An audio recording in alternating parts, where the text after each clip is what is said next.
Hi everybody, I thought it would be nostalgic to reminisce about the place where we actually had class just a few weeks ago. Okay, enough nostalgia. Today we will take a look at the verbs with a difference in meaning depending on whether they take a gerund or an infinitive. In general, you can think of gerunds as activities or things which happened in the past, whereas infinitives are for purpose and they refer to the future. For instance, swimming is my favorite pastime activity. And you can say, I went to the bank to withdraw money. There, swimming is an activity. And why did you go to the bank? To withdraw money. Stop is the first verb with a difference in meaning. Stop plus gerund means to quit the activity. She stopped smoking after 15 years. Which means she smoked for 15 years, but now she doesn't anymore. She quit the activity. Stop plus infinitive, on the other hand, means to make a small pause for that thing, whatever that thing is. Your purpose is that thing. She stopped to have dessert in Afyon on her way to Antalya.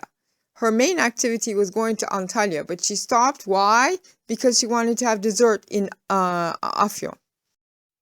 Our next verb is go on. Go on plus a gerund means to continue. She went on playing the same songs over and over. She continued to play the same songs. Whereas go on plus infinitive means you move to something new. So the teacher welcomed the students and went on to explain the rules and regulations. First thing was to welcome the students. Hello, welcome, come in, sit down, whatever. And then she said, okay, if you don't do your homework, you will be punished. Try plus gerund means to experiment and see what will happen. Try drinking a frozen drink. Let's see if you get brain freeze. Try plus infinitive, on the other hand, means to exert some mental or physical effort. Please try to understand me. Try to move that chair. Let's see if you can. It seems a bit heavy, but maybe you can. It can be either physical or mental. Our next word is mean. Mean plus gerund gives the meaning of the word. Procrastination means delaying things. Mean plus infinitive, on the other hand, talks about intention. I didn't mean to hurt your feelings means it wasn't my intention to deliberately hurt you. Remember is the next verb, which has a difference in meaning depending on whether it takes a gerund or an infinitive. Now, if a gerund follows remember, it talks about past memories. Just like we mentioned before, gerunds are for past and memories and activities, whereas infinitives are for the future and for purpose.